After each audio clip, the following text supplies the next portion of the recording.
We've been at this location for the last 11 or 12 years. There was basically a sheep pasture when we took it over. We've tilled the soil up and cultivated vegetables for the last for the last 11 years. We strive to maintain the organic content in our soil at about 10%. We do this by adding organic matter such as compost and wood chips and wood sawdust. We cropped this particular plot with strawberries, so it's had several applications of those different organic materials, and as you can see, there's this very nice loose soil, has good porosity. It's the carrots, we were harvesting carrots today, and as you can see, there's a very nice crop coming out. So we think it's because of our practices that we can produce these winter crops and supply like nice fresh produce for consumers in the wintertime. The soil health is reliant on good organic content and remineralization, and also we do cover crops when we're not in off seasons to provide plants and the soil to create that relationship that they need to keep the soil healthy.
What's that there? Oh.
The last year, we grew them, and they were really big, and people said they're too big. Right? Now we grow them this year, and probably too small.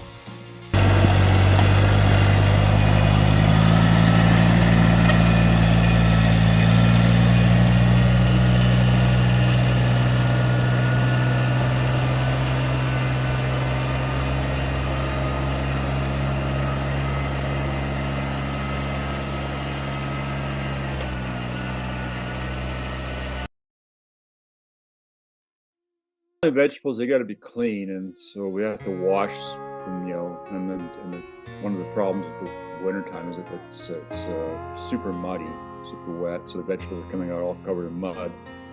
And then we get the winter coming in with the freezing temperatures, and we've frozen our pipes, and so we got to figure out how we're going to thaw these pipes out. So we're just trying to get our propane torch rigged up so we can heat the pipes up to get the water flowing, because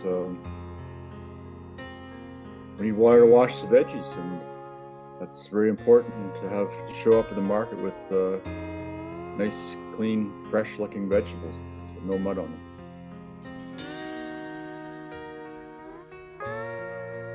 Yeah, so it's you know, as I said earlier, it's like hygiene is very important when you're selling vegetables. So you see these kind of tools like this carrot washer, which is basically just a drum with a water pipe running through with shoots out jets of water, and the carrots roll through here. And we also use a power washer just to add, you know, just take off any excess mud that doesn't look clean. You know, just, you know, these types of simple tools just make this job so much easier to do. You know, especially in the wintertime when it's like freezing cold and you get all these vegetables covered in mud, and you got to go out in the freezing cold water and wash them by hand. It would just be impossible. You wouldn't even do it, right? So, but this is just the kind of things that make it a bit easier and get the job done quicker, so you can get back into sit by the fire.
had its ups and downs, this farming life, Ian. Yeah, it's a lot of work, a lot of dedication, a lot of long hours, and just working, dealing with all the things you have to deal with every day, weeds and weather, and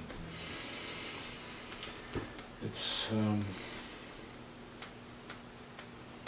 it takes a lot of commitment, but it kind of pays off when you have things inspire you, like your customers and their gratefulness to you that you provide such good food, and when you see Mother Nature helping you with birds falling behind the tractor, picking up wireworms and things like that, it's like it really makes your day. And I think the community that we've built here, people stop in, and I remember during COVID, and people would arrange to meet here, to connect and to have an opportunity to talk to one another, and I think that community piece has been really good because it's expanded our knowledge of people in the... Yeah, we know a lot of people, and that's basically how I meet people, is at these markets and in our market, and that's kind of my social life, and the rest of the time I just work on the farm.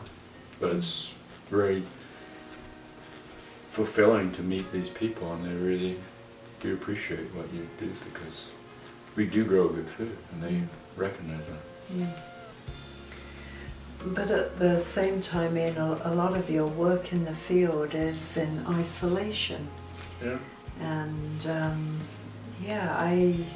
that's a piece. I'm very social and outgoing, and I admire you for being able to work by yourself. And yeah, it's my sanctuary. It is. It's meditative. It's good for my heart. You feel my heart full. It's just like, it's relaxing. It's just getting away, and no phones and no Wi-Fi, and just being on the land and growing food, and I just love it. It just makes my day, even though it's hot and it's dirty and it's tiring, but I still love it. It's dedication, passion. You all need all those things to do this job. It's not the money. It's not for the money. It's just for the being able to produce something, and not just be a consumer, but actually taking a piece of land and having it produce and nourishing people, and with really good food. I remember a friend used to joke and say, it's always good to have a partner with a professional career when you're farming, because, as you say, with the weather and the uncertainty sometimes with crops, it's not something you can rely on. And, no, it's and risky. That's something that we notice in that history as well on the prairies with a lot of the grain farming and things. There'll be years of just crop failure because of the weather, and even this spring and all the rain that we had, and we were a lot later. It quite impacted our year. But we persisted. We didn't give up. We just kept trying, and we did eventually get a crop in, and in the end it was a pretty good crop because we had such a great fall. But yeah, you just gotta go with it and don't give up.